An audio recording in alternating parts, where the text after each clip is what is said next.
warahmatullahi wabarakatuh. Perkenalkan, kami dari kelompok 2. Saya Nurakira Putri. Saya Zalfa Irdianti. Saya Patricia Lisbeth Aulia. Saya Nagilsa Fitri.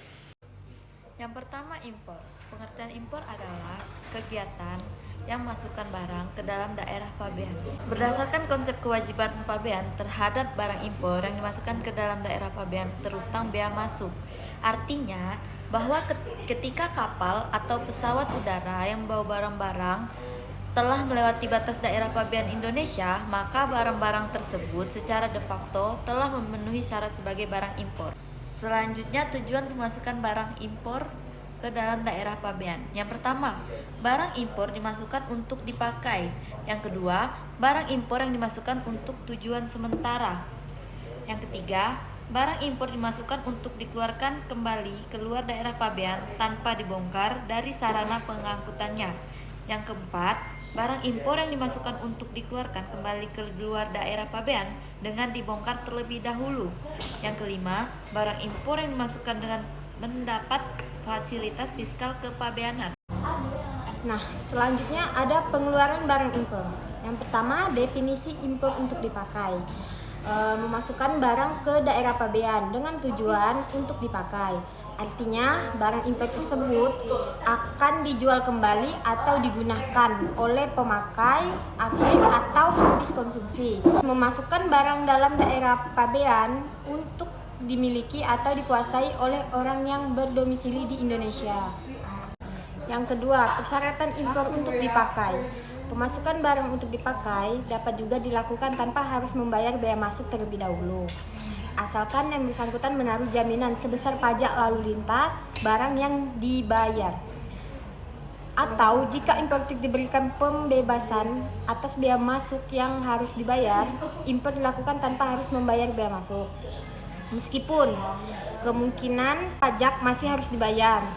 Kemudahan ini diberikan pemerintah dengan tujuan untuk kelancaran arus barang dengan ketentuan jangka waktu yang telah ditentukan dan tata laksana pabean harus dipenuhi.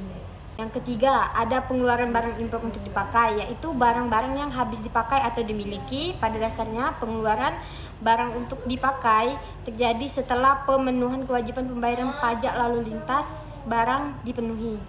Tetapi ada kalanya pembayaran pajak lalu lintas barang belum dilakukan atau atas barang-barang impor tersebut mendapatkan pembebasan atau keringanan pajak lalu lintas barang. Yang keempat, dokumen pemberitahuan. Yang pertama ada pemberitahuan impor barang atau PIB. Yang kedua ada pemberitahuan impor barang tertentu atau PIBT.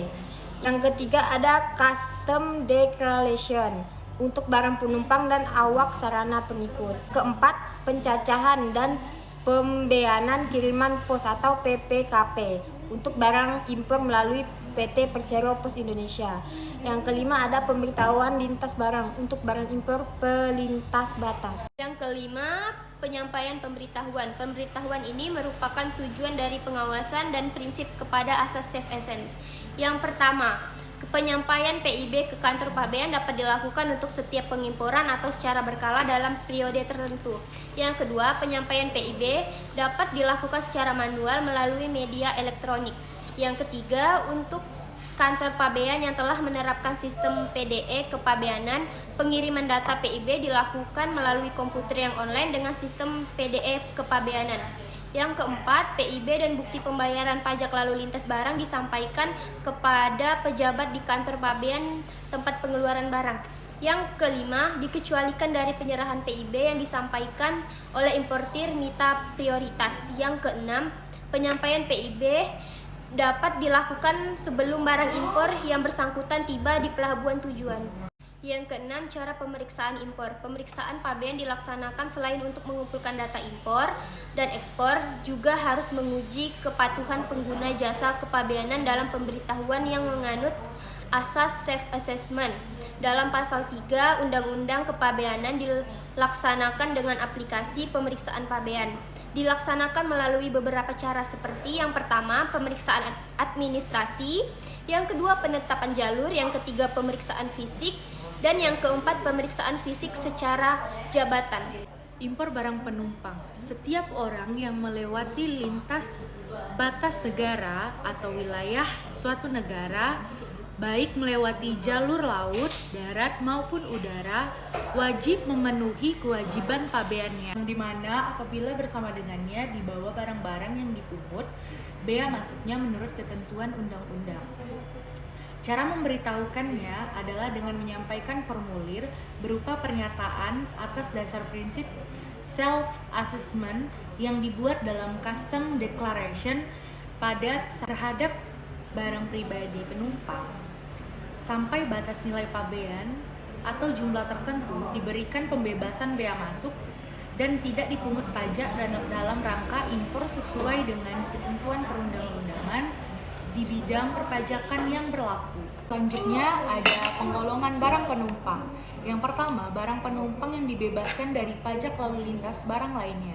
Misalnya, barang keperluan diri sisa pembekalan penumpang atau personal use, lalu barang penumpang dan nilai pabeannya tidak melebihi VOB yang senilai $500 untuk setiap penumpang. Selanjutnya, barang bawaan penumpang bukan penduduk Indonesia dan barang bawaan penduduk Indonesia. Lalu yang kedua, barang penumpang yang dikenakan bea masuk dan pajak dalam rangka impor lainnya apabila nilainya melebihi poin 1B. Atas kelebihan VOB tersebut, penumpang wajib membayar bea masuk dan pajak dalam rangka impor. Lalu, penetapan jalur. Pemilihan jalur atas barang pribadi penumpang yang tiba bersama penumpang wajib diberitahukan kepada pejabat bea dan cukai dengan menggunakan CD. Wajib diisi dengan lengkap dan benar. Berdasarkan pemberitahuan itu, penumpang dapat memilih mengeluarkan barang impor melalui jalur merah dan jalur hijau. Sekian penjelasan dari kelompok kami. Terima kasih.